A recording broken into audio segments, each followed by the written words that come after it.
Hey, what's up, everyone? This is Birdbird the Nerd with a brand new, first time ever doing a Pokemon trading card game market report. I wanted to do something a little different, a little more special, something more focused into what I'm sort of been kind of lingering around.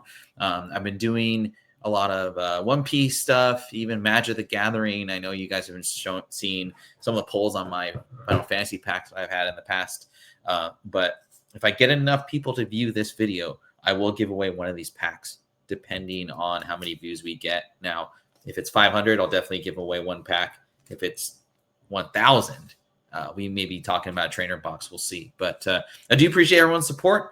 If you guys do me a favor, hit that like button, subscribe if you haven't subscribed to the channel, and we'll keep these videos going. But I do want to talk about a set that I'm specifically kind of honing in on. It's not necessarily like a newer set, but it's not an older set either.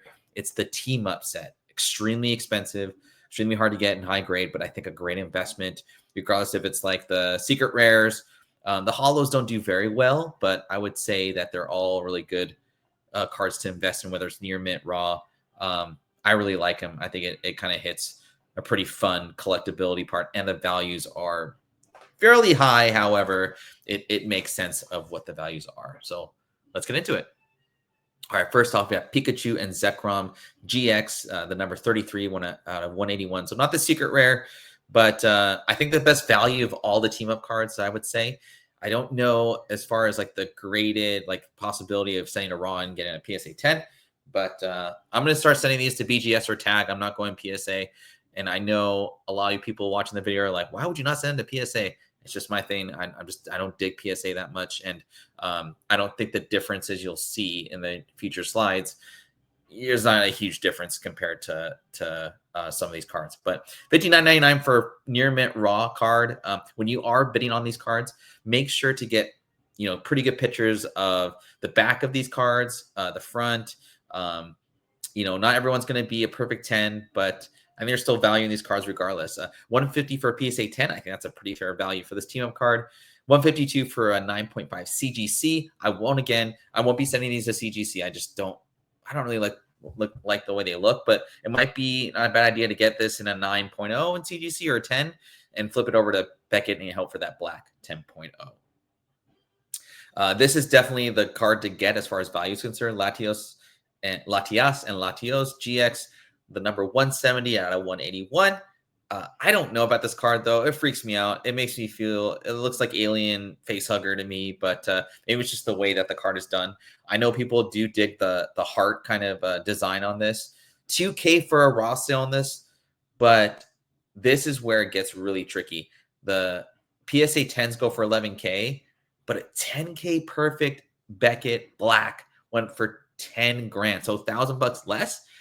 There's less of the Beckett 10s out there than the PSA 10s.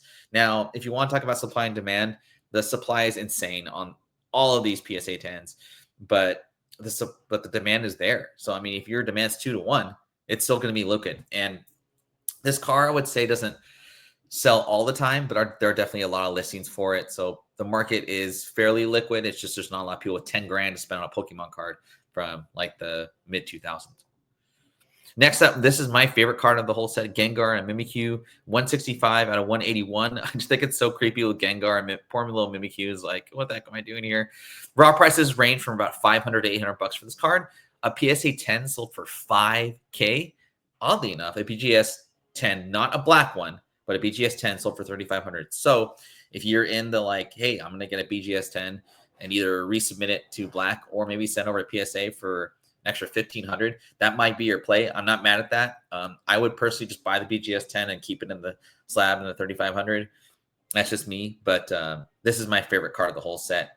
I'd probably have to get one raw. I don't know how I could afford it, but investable grades, I wouldn't be mad at a PSA 8 or even a Beckett 7 and crossing it over. So yeah, that's my favorite card of the whole set. And kind of going on with that Gengar kind of whatever. Gengar Mimikyu, number 153 or 53 out of 181. This card just cracks me up. Mimikyu looks like a little cat on top of Gengar. $1,400 for a PSA 10. Now that's pretty favorable for like a lower grade or lower rarity card. Raws go for about 232. A Beckett 9 sold for 335, which I thought was huge value.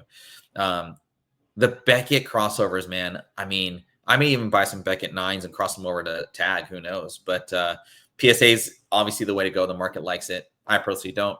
But nonetheless, can't argue with the market. I'm not going to. So anyway. And next up, we got my favorite Pokemon of all time, Blastoise. Not Piplup, but Blastoise. 32 out of 236. I've seen this as low as $38, but as far as conditions concerned, I've seen as high as 100. 504 for a PSA 10. That's 5 times. You have a near mint if you pay 100. PSA 9s go for about 250, which I think is fairly nicely priced. And again, this isn't like the most rare Blastoise team up card, but I think it's the coolest one out of the 3 that are available. So yeah. Before I get into the next slide, you guys do me a favor, hit that like button, subscribe to all your friends. I'll keep doing these as long as you enjoy them. And yeah, we'll keep doing them.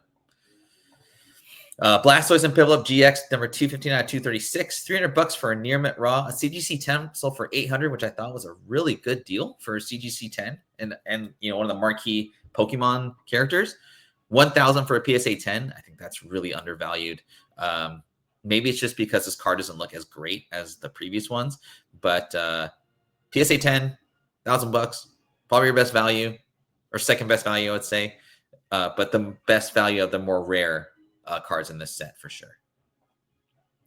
Kind of a bit, you know, if you can't afford the $10,000 card from this set, Latios and Latios GX 113 out of 181.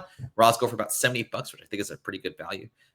It's a lot prettier than the more expensive creepy one. PSA 10 goes for $800, which again, I think that's it's pretty high for, you know, again, a not very non-rare card. Man, I wish I could go back in time and just pick these up. I bet these were selling for like $5 to $10 back in the day. But I love these team up cards. They're really, really cool and fun. Now going back and going into kind of like the sealed product. So this is insane. I mean, this set is not very old, but 10 grand you're gonna pay for a sealed box of these. I don't think I could buy this and just hold it for like the next 10 years, hoping it goes to 20 grand. But nonetheless, people are ripping these. I think with the onset of social media, obviously maybe on YouTube, this is helping with the value of these. You know, YouTubers are going and buying these and like making 20 grand on a video because they got a following of a $1.3 million followers, and people are going to watch them rip a box of these. But 10K is a lot of money. Tack on the tax for that. It's like 11.5, whatever. And then just the risk of like, who knows if they're really sealed. It's a lot of dough. But the team up packs themselves, this is my last slide for this show. These are really expensive too. $300 for a single pack. The blister ones or the ones that the hanger rack ones, those go for like 400. I don't know what the big difference is. I guess like the assumption is you're more likely to get a better card out of those sets. But nonetheless, man, $300 for a single pack, that's a lot of money. I'd probably just hang on to it, grade it on PSA, and then just go from there. But it would be tempting if you get one of those Latios cards, or even like the lower end, like, you know, whatever. It's really tempting to rip open basically the lottery ticket. But there's your show for the day. I hope you guys enjoyed the show. It's my first Pokemon card video. I've done One Piece. I've done Pokemon video games. But I'm really excited about kind of diving into just sealed cards and Pokemon. It's really interesting to me. It is probably the best return on investment of the past 10 years, I would say. And it's really picking up. I think one of the biggest factors in this whole thing is that, you know, the game on the phone, the trading card game, Pokemon trading card game on the phone coming out last year has really, I think, opened people's eyes to like the investment value of these cards. So do me a favor, hit that like button, subscribe, tell all your friends, leave a comment in the comment section below, and I'll hope to see you guys next time. Take care.